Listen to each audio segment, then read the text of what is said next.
Hello.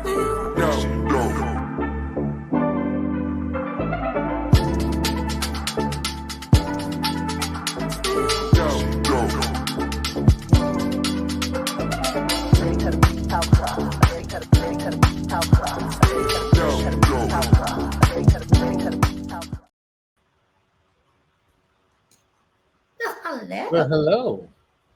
How you doing? I'm good.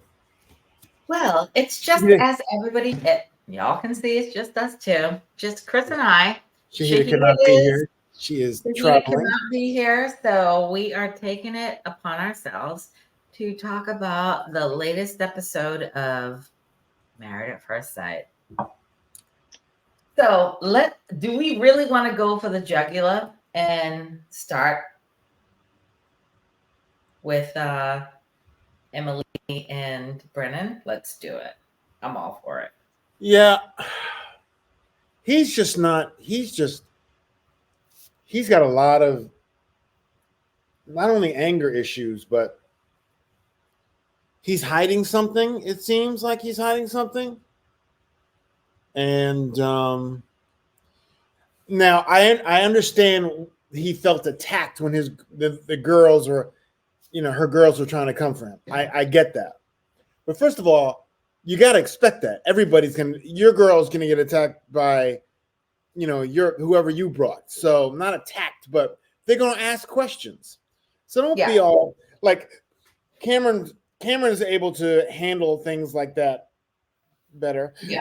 But they're going to come for you or at least ask you about certain things. So relax, man, relax.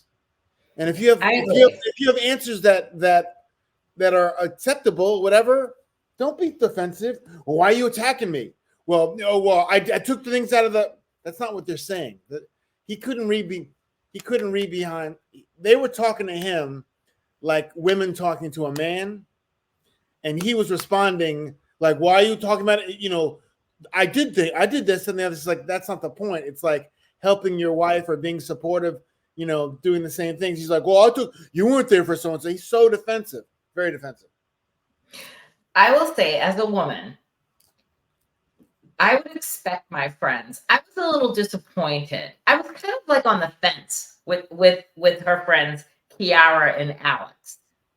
I would have expected, as my friends that I'm inviting to my housewarming, to be more. When they go outside to sit with him, my husband, that they would be zhuzhing me up, saying, "This is how my friend is." Let me give you a little bit more insight to how Tanya is or how Emily is.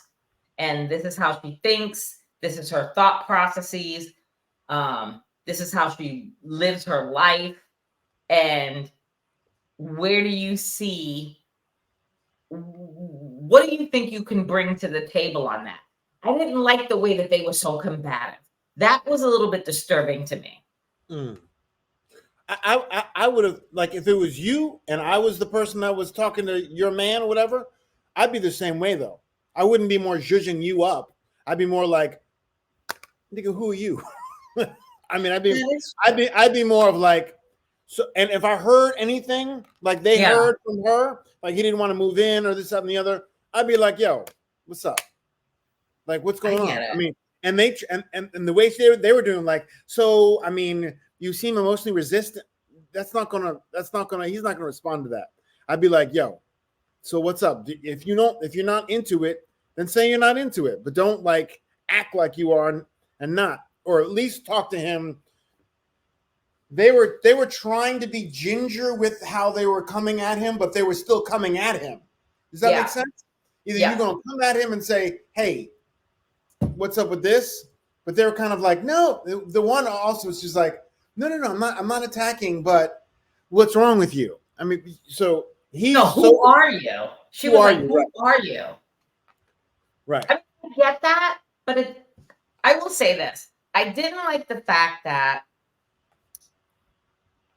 I got to give Emily some credit on this one, because she, for a woman that has never had a real relationship, she showed up to that move-in straight up. She was like, I got the cleaning products, I've got the toiletries, I've got this. And he's like sitting there laughing at her, like, I only brought 2 things. And she's rolling in with all apparently she's got a Costco card too, because I peeked them Costco paper towels and toilet paper and everything. And I was like, oh, go ahead, Emily. But I was like, what I didn't like about it was the fact that he's like, I only brought 2 things, and she's got like 18 things, and she's rolling in. She's having to keep bringing it, and she's got a hurt hand, and she has to keep going out and grabbing things, grabbing. And he not once said, let me help you. Let me come out and help you. Or you know what? He's doing the bare minimum. You know what? You go sit down. And where is everything at? And is it in your car? Is it in the the garage or whatever? Let me go get it and bring it up. What he would say to that is, I'm here. I wasn't even going to be here. I'm here. That's what he would say to that. Yeah. Yeah. So you're lucky I'm here. Even, I mean, he's just doing the bare minimum. The bare minimum. Absolute bare minimum. Absolute bare minimum. Yep. And the fact that he doesn't like the fact that he got called out of with her friends, when they were like, you don't even want to be on camera. This is what you signed up for. I would have said that to him if that was my friend. I would have been like, bro, you knew what you was getting into. You signed up for this. You wanted to go on Married at First Sight. Yeah. I'm still here. That's his excuse though. He's like, I'm still doing it. I'm here. Did you see how his whole disposition changed when they brought up the fact that he didn't want to be on camera, and it kind of clicked in his brain that the only reason why you would know that is if Emily told you. That. Yeah. And his whole demeanor changed, and I was like, "Ooh, Emily, girl, you in danger, girl." Right, exactly. Because he's gonna come upstairs when the cameras is off. He gonna get in your ass. Mm-hmm. So that's why I'm thinking. Not the way that she wanted to. Yeah, and that's why I was hoping that her friends would have been a little bit more gingerly. I get that they were looking out for her, but for me, if that was my friend, knowing that my friend wants to see how this marriage works out, I would like do baby steps with him. I'd be like, okay, ... Once she saw the resistance that she was getting and they weren't going to go any further, she should have pivoted onto something else. Yeah.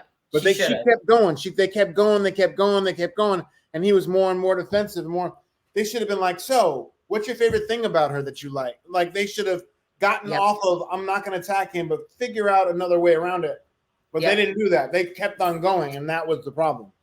Oh, yeah, they did. And they were just ignorant about it. And here's the thing. Like, they weren't even at her wedding. So I'm saying to myself, how could you say that she's one of my best friends, but you weren't at my wedding? Well, that's what I kept questioning when I was watching. And I'm like, why weren't you at her wedding now? Like, I mean, I'm assuming probably during the day on a weekday. Or maybe it's because of Lifetime that, like, you only have a certain amount of people you can invite. So these 2 girls were left out. And here we are. I didn't say it. You said it. So let me look at my notes. He doesn't want to be there. He doesn't like her. He's not attracted to her. No. I really like her. She's very sweet. She's trying hard. She's putting in the work. I know. She's putting in the work, and the fact that okay, so I gotta talk about the after party. I watched the after party. So Claire said when they were showing the whole thing where Emily was pulling all the shit into the house, Claire was like, I'm disturbed at how Brennan was laughing at you while you were bringing everything into the house. When you're hurt, you've got like a hurt hand. She's like, I'm just not comfortable with people that laugh at other people's pain. And I was like, ooh, go ahead, Claire. You said that. And then on the after party, Lauren was on the after party. And Lauren said he was out of order. She was like, I get that, he's feeling some sort of way. She's like, but I just feel like he was just out of order. And Emily, I wish that the after party could have gone another 30 minutes because Rudy Huxtable was like looking at all of them, like, when all that shit went down, Rudy Huxtable was like, here we are. And Emily, her eyes was watering up and her whole face was like, you fucking bitches, selling me out like that, calling me out on the after party. Oh, Emily was hot at the end of the after party. Why was she mad? She was mad because I think they were calling her out because Claire said that I'm not comfortable with a man that laughs at other people's pain or a person that laughs at other people's pain. So then why would Emily be mad at that? Well, because I think Emily is just trying to do the most. And I think that Emily is trying to be his ride or die. Because defending him? Oh, defending him. She was like on his side. Because remember, in the episode, she was like, after her friends, Kiara and Alex, confronted Brennan, when they got back to the apartment, it was just her and Brennan. Brennan was telling her about it, and she was all apologetic about it. She's like, well, I'm sorry that my friends did that.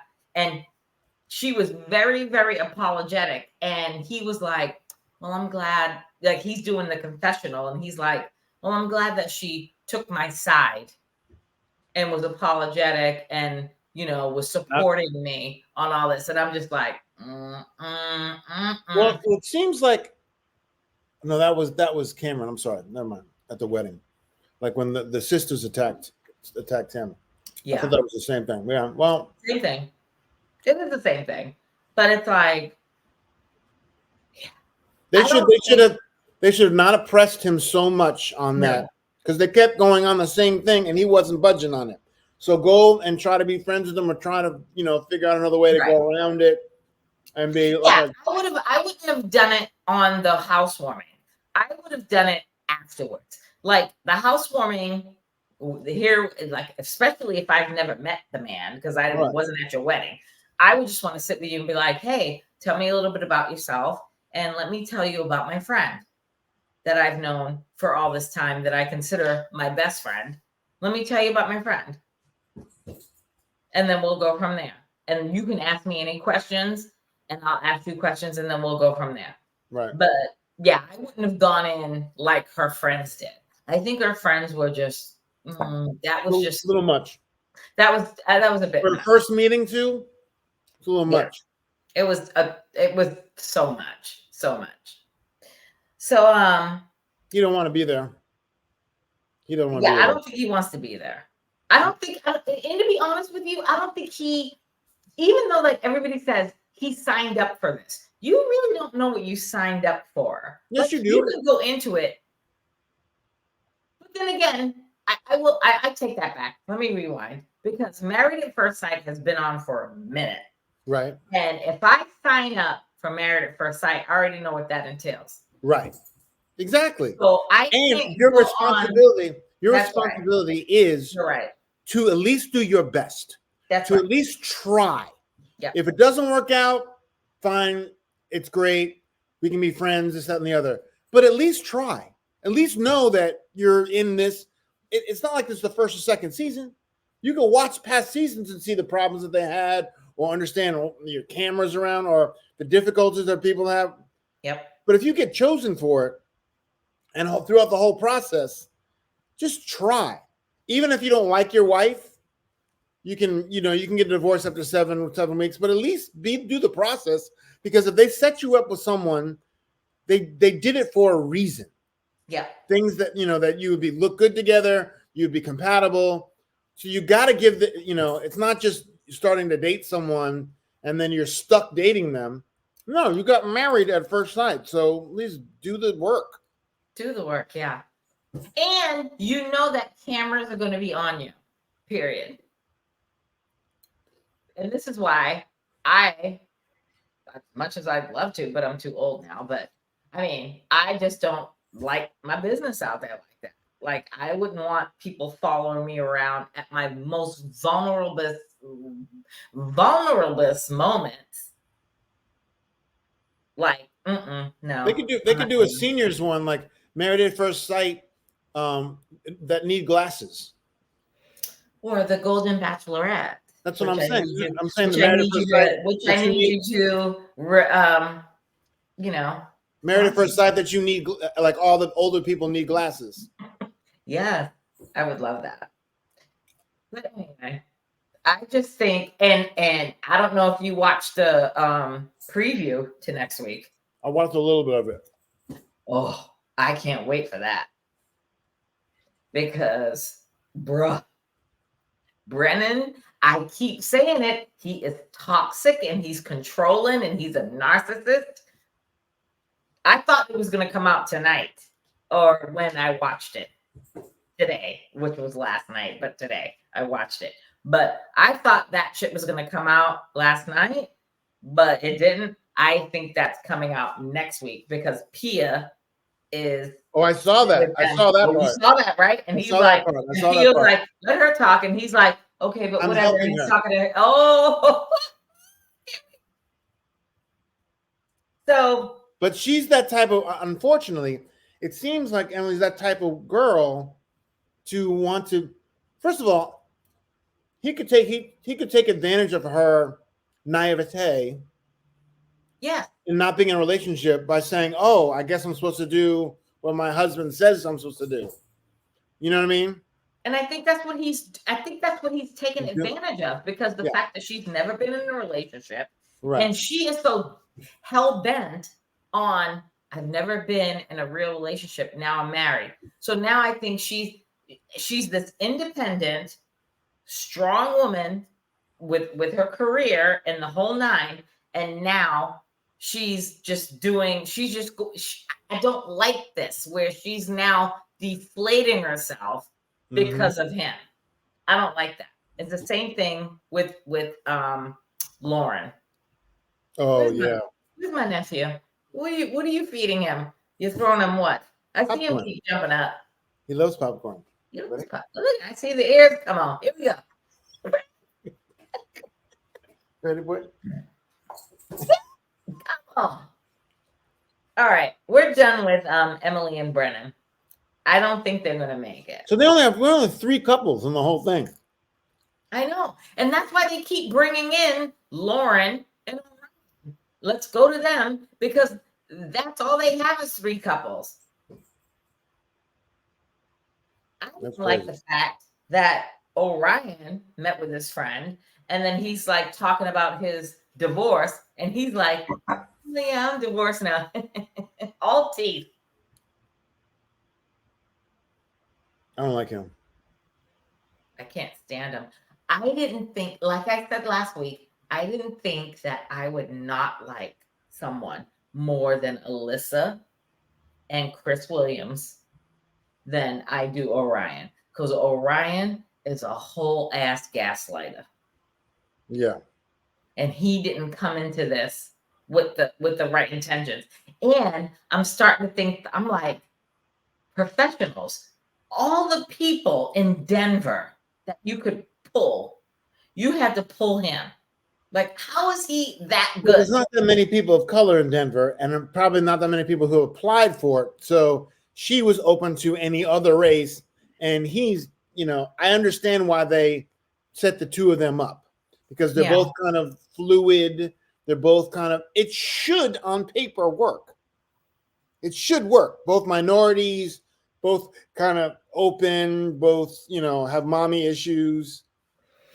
True. Here's my thing is, I have a question with the whole divorce versus annulment.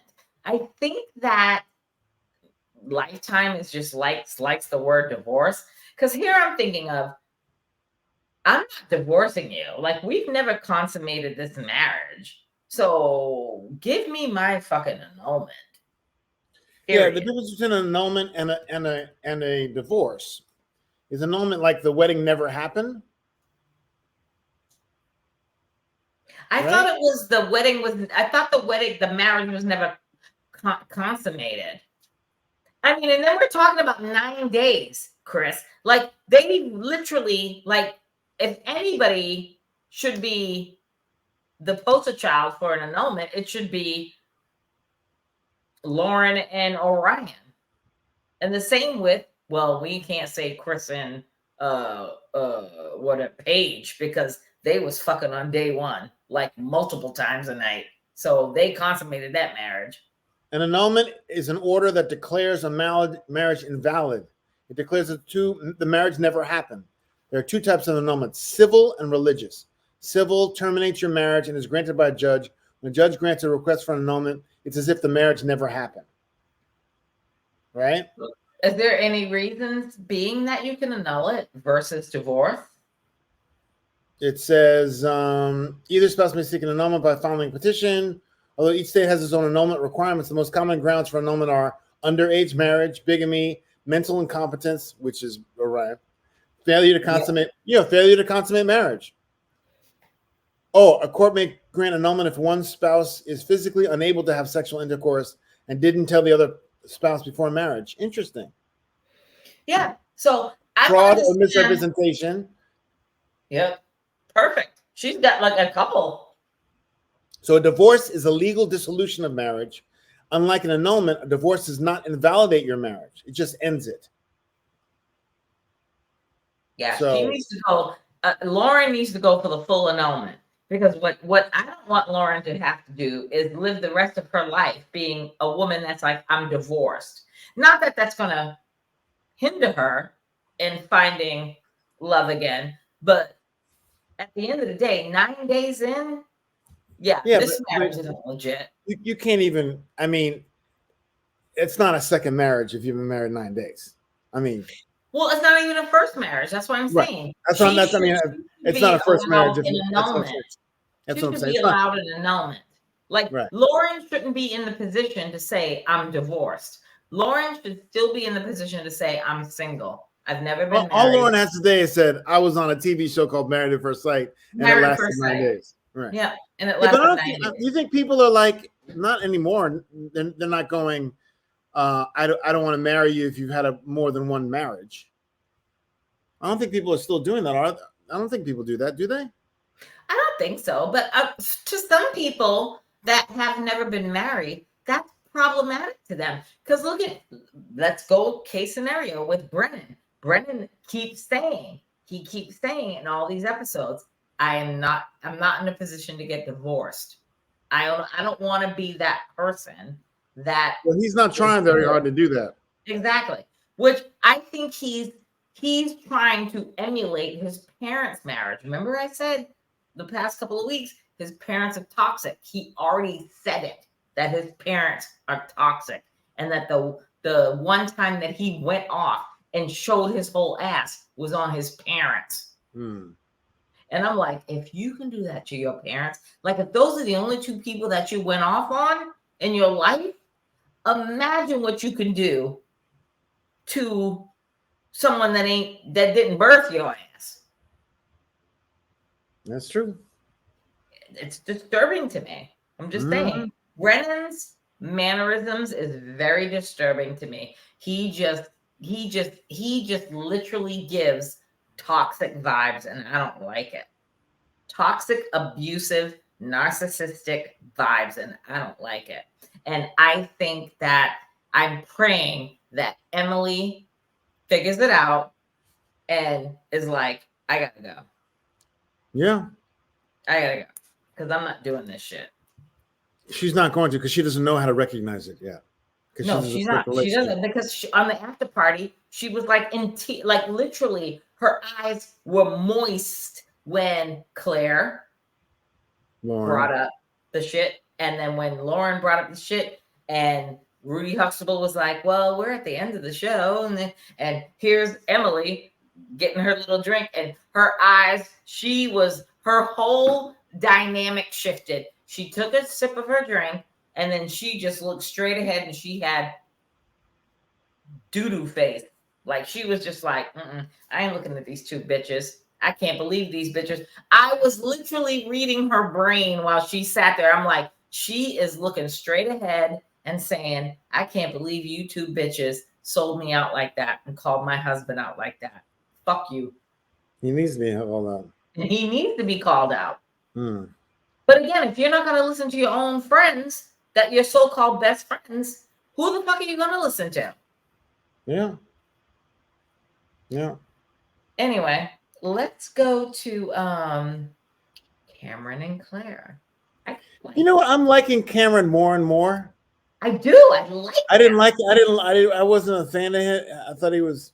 It's just how. It's just she's just a quirky dude. But but it was strange for him to drop the dad thing and not. That was weird. That was weird. That he's a strange cat. That was condescending. When you think said, condescending to her? It was condescending to her for me because I know that all the three people that she had. Okay, here's a couple of things. Let me start. He didn't. His friends, his so-called friends, didn't show up. They didn't show, right? And Claire kept asking him about it and was like, well, how come your friends aren't coming? And he's like, oh, because the schedules and they're going on a trip. And I'm saying to myself as I was just watching it, I'm like, are all these friends going on a trip together? Because why is no one showing up for your side? But whatever. Her friends showed up, and they were all the three friends that showed up for her were all therapists, like they're her peers. Yeah. And what I didn't like was the fact of the whole him saying about his dad. Well, my dad is on his deathbed. What do you expect? Whatever he said. Well, when she said, how does your dad feel about this? And he's like, well, my dad's on his deathbed. So how do you think he's going to respond? She didn't know how your dad feels about it. She's like talking about daddy issues as a joke. Yeah. And he dropped the bomb. And I was like, oh. Yeah. Oh. Yeah. For me, when I saw that clip, I was like, wow. If I was Claire, I would have said to Cameron, can I talk to you? Let's take a beat. Let's go in the room and let's have a conversation. Because he did kind of lie to her. Because at the wedding, when they got married at the wedding, he said to her, when she said, how do your parents feel about this? Listen, this was like freaking 9 days ago. Your daddy is still dying. And he should have told her then. But that's not the time to tell him too. No. He said, my plan is for us to go back to New Zealand and have a whole big ass wedding with my family. And she just was like, woo, lit up like a Christmas tree. So the fact that he brought that out with her on the housewarming, I think was completely disrespectful, because at the end of the day, I'm your wife. You need to let me know what's going on in your life. You can't bring out some hardcore shit like that when my friend that you've never met. But she asked. But she asked. I know, but that was a joke because he was the one. But Claire has never asked. Claire did ask at the wedding. You don't talk about you on the wedding day with your new husband that you just met, and you're going to bring out the fact that your father's on your deathbed. And you don't get along. No, not on the wedding day. No, after maybe in the honeymoon. In the honeymoon after that, but you don't do that right on your wedding day. Now, on the wedding day, they were literally in their outfits on the. You don't do that. You say my father's dying, and I don't get along with him. Okay, let's hypothetically say. Okay. When she asked him, "How do your parents feel about that?" He could have sugarcoated that, but when they're in the hotel suite, when the cameras are gone, when they go to bed, whatever, he could have said that to her. Listen, let me give you a little. Listen, I didn't want to put the shit on camera, right? But we're in bed now. The cameras are gone. Let me tell you about my dad. Because she should have never been privy or surprised like her friend. The two of them should have never gasped when he was like, well, how do you get my father's on his deathbed? That was rude. That was First terrible. Of all, if she's a therapist, she should know how to ask questions, especially if you've been together for 9 days and you don't know whether he's hiding it or not. The reason why he said it was because she asked, even if it was a joke. Claire, obviously, I have not seen her be very good with understanding people's emotions, where they're coming from, how, as a therapist, I would imagine you would have a better sense of asking questions to get to the real answers. Well, Chris, come on. Give her some grace. She asked him on the wedding, how do your parents feel about this? And he didn't say this. I wouldn't either.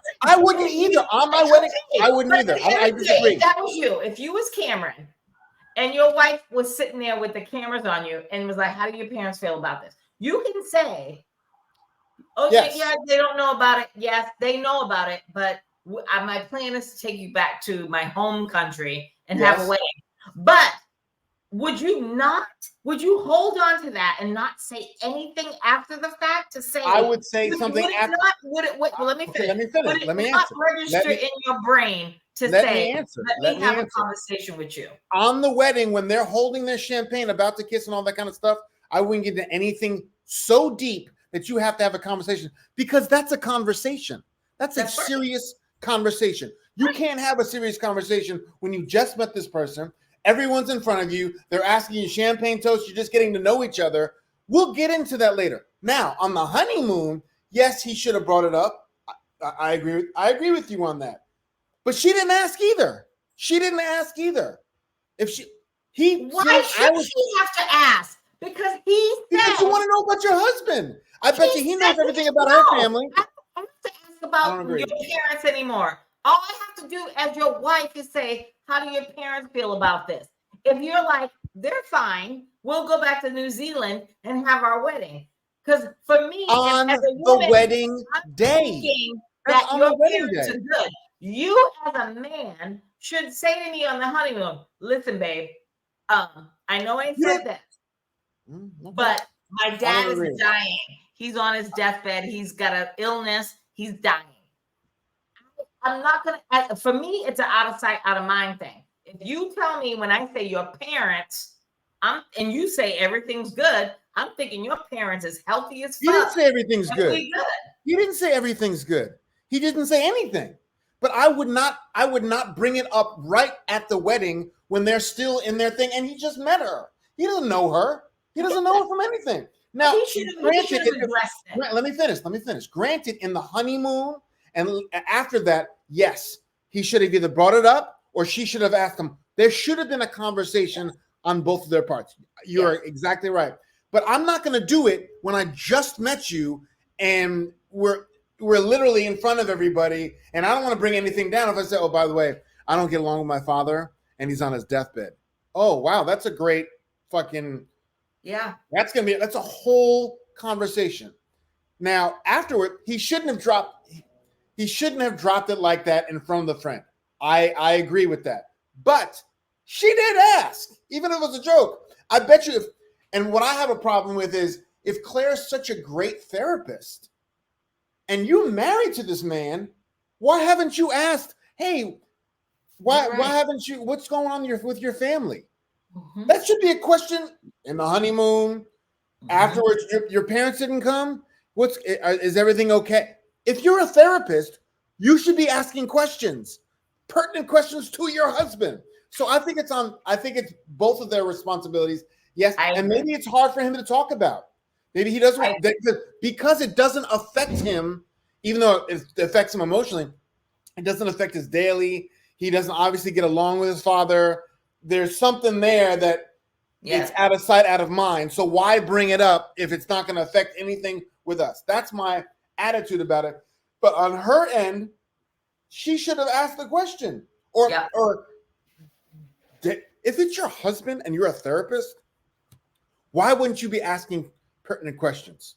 Period. I'm not a therapist, but I'm just nosy as hell. I got questions. Right. I got questions for days. And the fact that none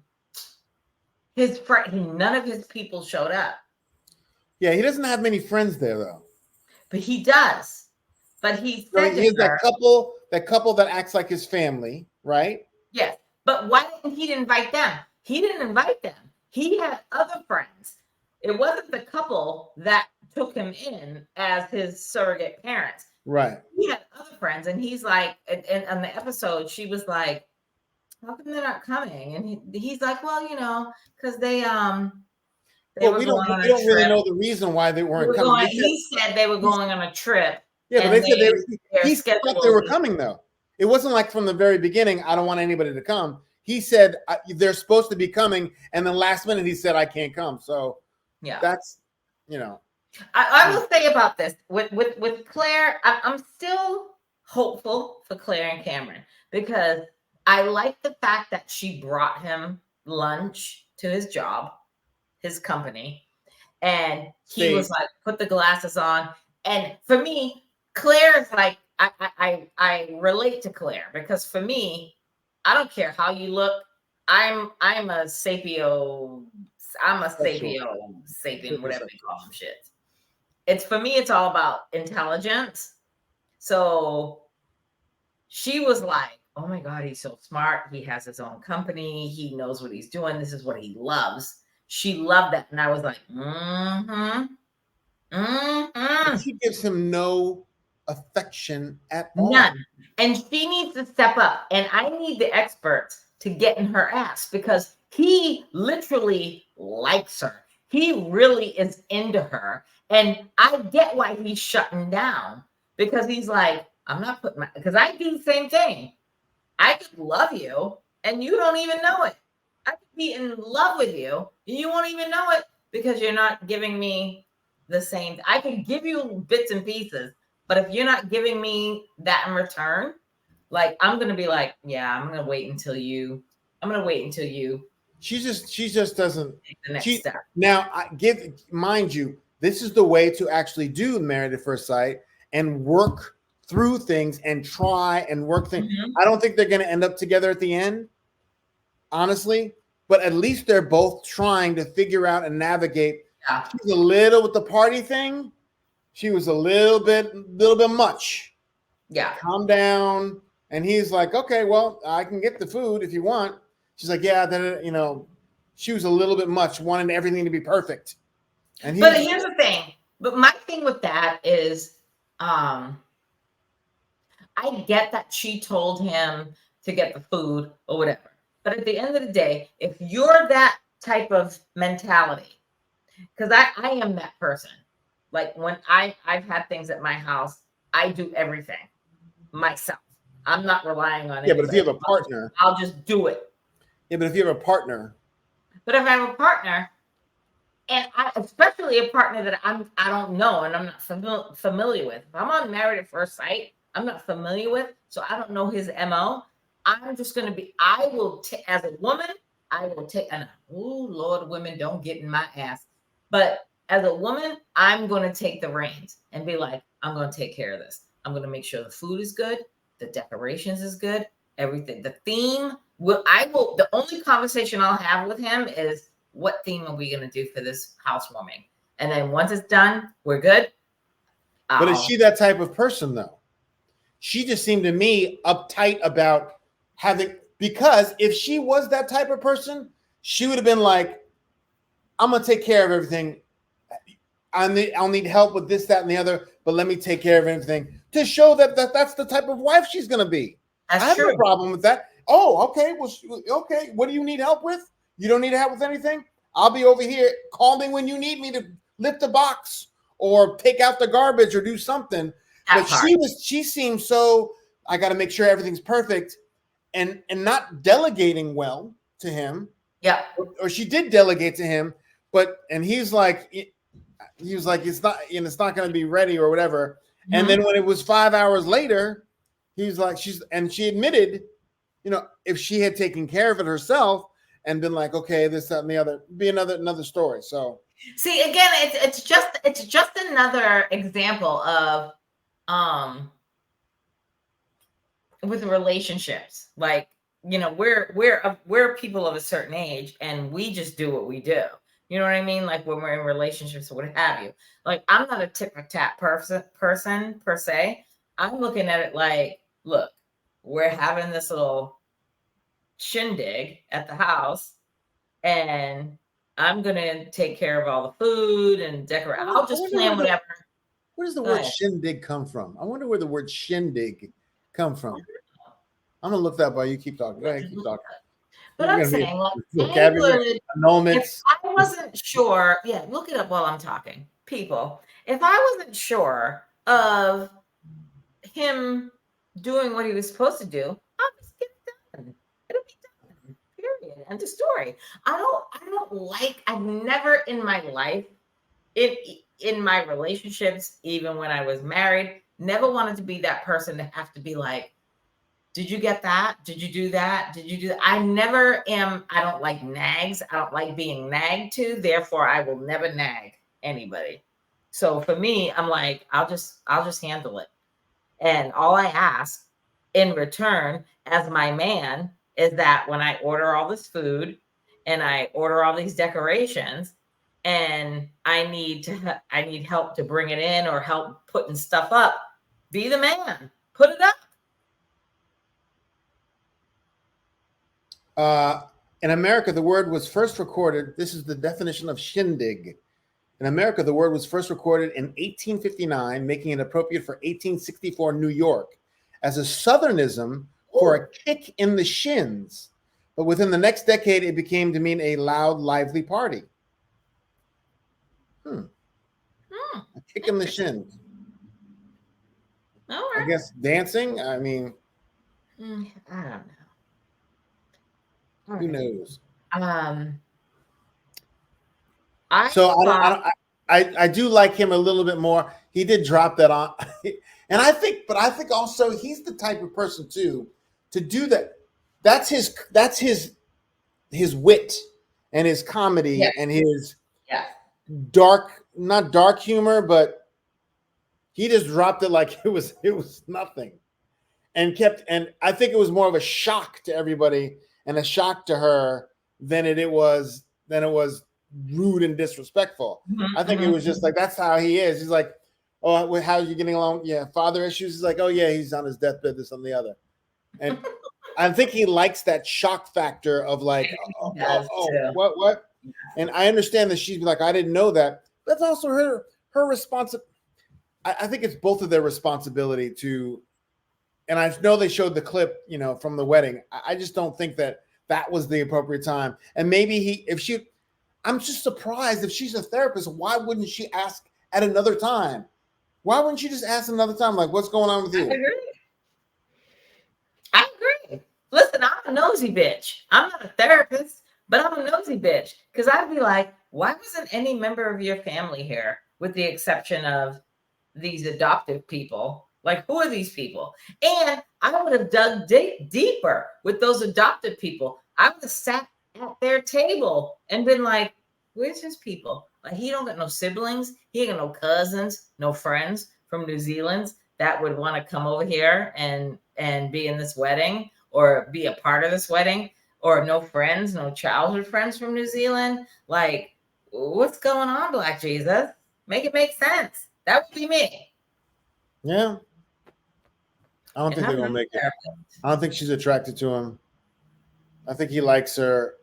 Oh, I think he really likes her, and he wants to go in deep, but he is just like, she's not giving me nothing. Therefore, I'm just going to pull back. He literally is pulling back the fish gourd.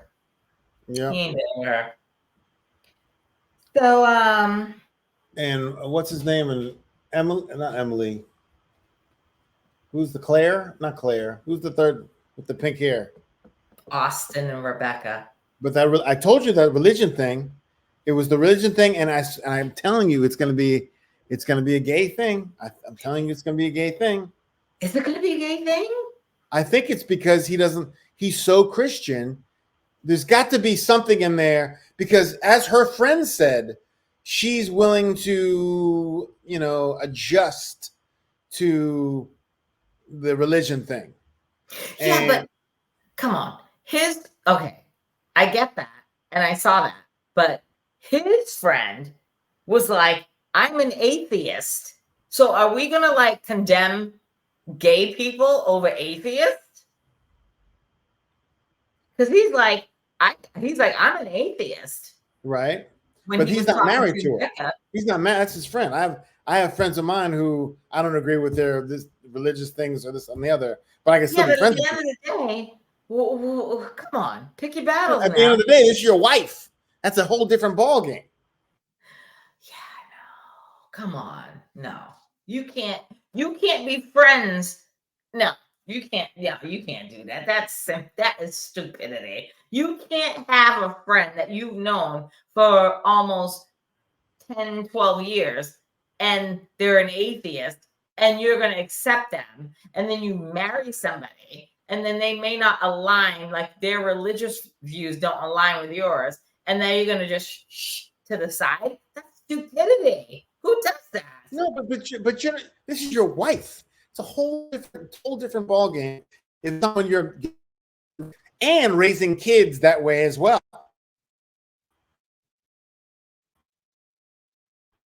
You froze.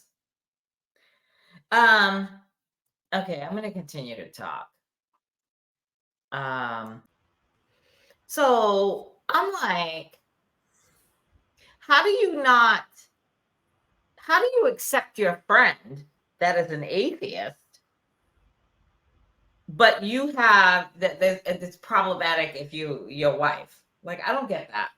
Because if you're raising kids, she is religious, but she's just not his religion. Yeah, but if they want to raise kids, he's going to want to raise them in the Christian faith.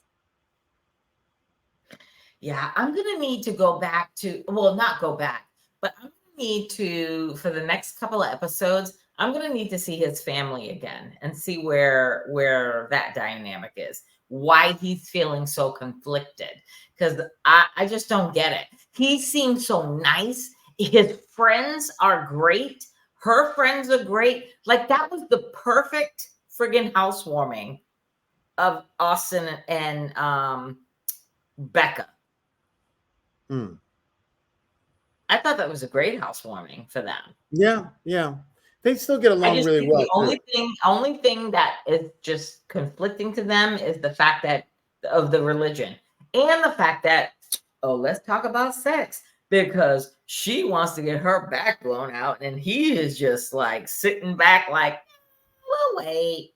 It's not ready yet. And she is just like, she is just waiting for him to be like, let me touch a titty.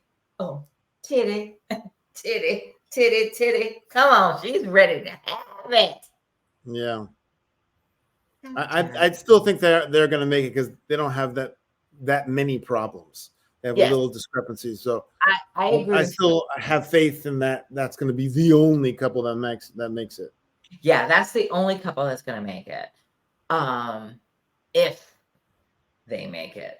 The only other couple that's left. Oh, do you got anything left on It's Michael and his ghost wife. No, we're not talking about Michael and his ghost wife because Michael hasn't been brought back. What I don't like the fact is that they keep bringing up Orion and. Yeah, I'm surprised they haven't brought Michael back yet for something or put him in a situation. They have to have back. I wonder why they wouldn't have backups, because it's not like you can plug and play someone else in there because they haven't met before. You can play. Someone should be on the ready. Or like a first alternate, like Miss America has the first alternate. If she can't fulfill her duties, first runner-up. It's not alternate. Well, there's an alternate. First runner-up or understudy. How's that? An understudy? No, understudy. It's the first runner-up.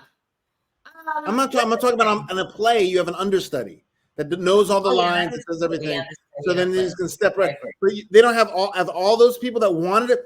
There's got to be someone who's wanted to be on there again. and they I can't agree. match them up. There's no one. They should when they're doing the selection process, they should be like this woman and this guy, and be like, but this guy, this woman, have them ready just in Or case. if it's on the person, like the Laurens and the Michaels, they might have that set up where it's like, if that shit don't work out, Michael and Lauren, are you open to having a redo? And it's With up each to other them. or with Leave it new up people? to them. Yeah, leave it up to them. With The each people other? that got left. Oh, so Lauren and Michael get together? No, I'm saying maybe that is out there with a redo, but maybe Lifetime and Married at First Sight is like, we're going to leave that on the table. Like when Michael got left at the altar, they were probably like, do you want to redo? Because we can match you up with someone else, and leave it up to Michael to make that decision. Same with Lauren. Lauren went through this bullshit, and now they probably went to Lauren and was like, do you want to redo? And leave it up to Lauren to decide what she wants to do. That would be interesting. That would be very interesting. And I wish honestly, they had people already for them. Yeah, you know, I would too. But honestly, if it were me, I did this one time. Like, you ain't gonna insult me. You're not gonna embarrass me a second time. So well, I don't they think didn't that embarrass Lauren him. is going to They be. didn't And I embarrass don't him. think that Lauren, Michael might be. They didn't embarrass him. She embarrassed that woman. That was an individual thing. Yeah, but I'm looking at Lauren as a Black woman. I'm looking at Lauren like, you know what? She went through the most with him, and she didn't deserve that. No, She didn't deserve any of that.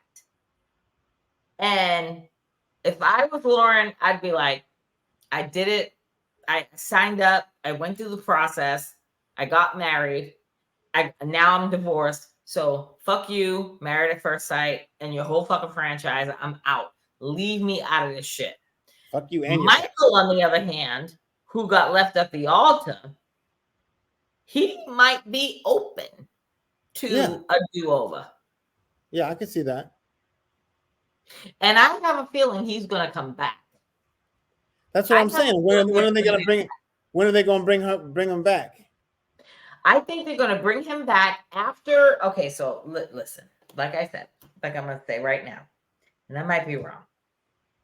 I think after this episode that we watched and the after party, Lauren is done. Lauren's moving on with her life. Right. Orion might want to stay in the fold because he still wanted to be in the process because he's a fucking whatever clout chaser. But Michael, I think Lauren is done after this, after the recent episode and the recent after party. I think Lauren is doing her next thing. Okay. I think Orion might stay in the fold as long as Lifetime has him. And I think that Michael, they're gonna bring Michael back like within the next 2 or 3 episodes. They're gonna bring Michael back and ask him if he wants to do over. Because they're losing out on all kinds of, 3 couples left. They're dropping like flies.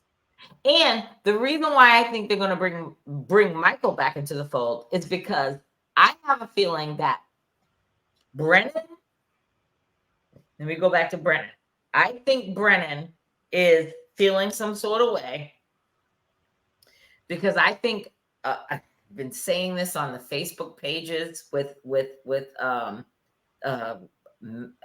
Married at First Sight and the TikTok pages of Married at First Sight. I think Brennan is acting the way Brennan is acting because I think an ex that he has not gotten over has reached out to him. You keep saying that. You keep saying that. But I'm telling you, there is a woman out there that Brennan is in love with that maybe he might have shitted on, and now she comes back to the fold. I'm telling you, that shit's gonna come back to haunt all of our asses.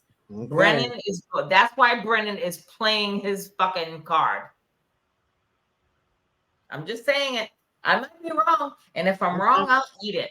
But I'm saying I think that Brennan is not feeling Emily. And then, not at all. Nope. I think that the you know, two weeks in a row on the honeymoon, they were like, everybody was saying that fucking Brennan is different off camera and he's nasty off camera as opposed to on camera. Right. And I'm like, okay.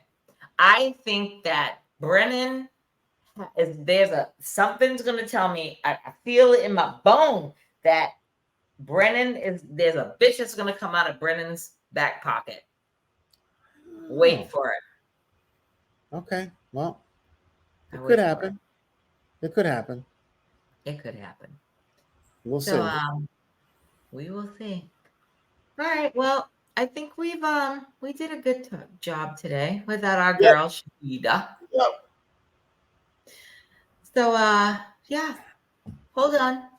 We'll see you next week. Oh, Later. Next week I'll be in LA with my boo, Chrissy Chris. LA. I guess. I wore my t-shirt today. So yeah, let's do it. All right, baby. Bye. Don't hang up. Don't you buy me. Don't you hang up. Here we go.